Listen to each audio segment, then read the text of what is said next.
Sometimes आपको ढाबे में ऐसा टेस्ट मिलता है जो शायद आपको एक बड़े अच्छे रेस्टोरेंट में भी ना मिले। तो ये पूरी वजह है कि हम एक ढाबा के पास आए, यहाँ पर जो है स्टॉल अपना लगाया हुआ, काफ़ी पुराने सेंटर में यहाँ पर हम लगा दिए। तो वाकई इनका टेस्ट जो है ना लाजवाब है। और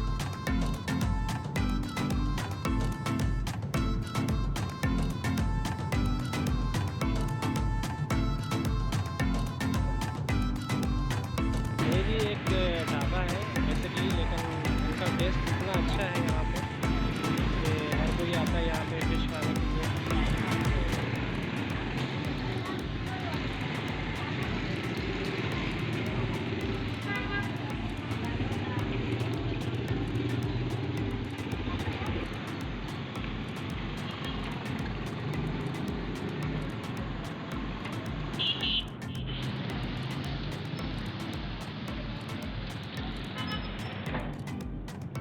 ये हमारी फिश तैयार हो रही है।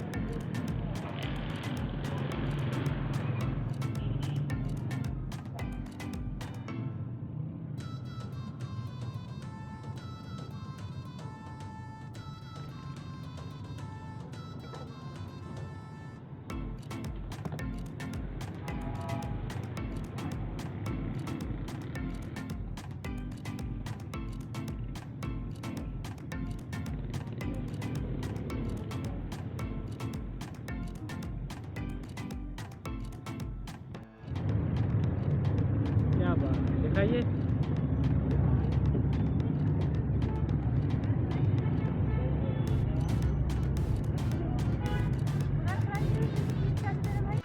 ये 1000 रुपये फ्राई है। तो फ्राई करेंगे, खाएंगे। रेट खत्म हो गए अहमदाबाद कराची में। यहाँ पे एक फिश पॉइंट है, उनकी मछली बहुत मशहूर है और टेस्ट बहुत अच्छा है। तो हम उनके पास आए हैं और ट्राई करेंगे, देखते हैं फिश कैसी है।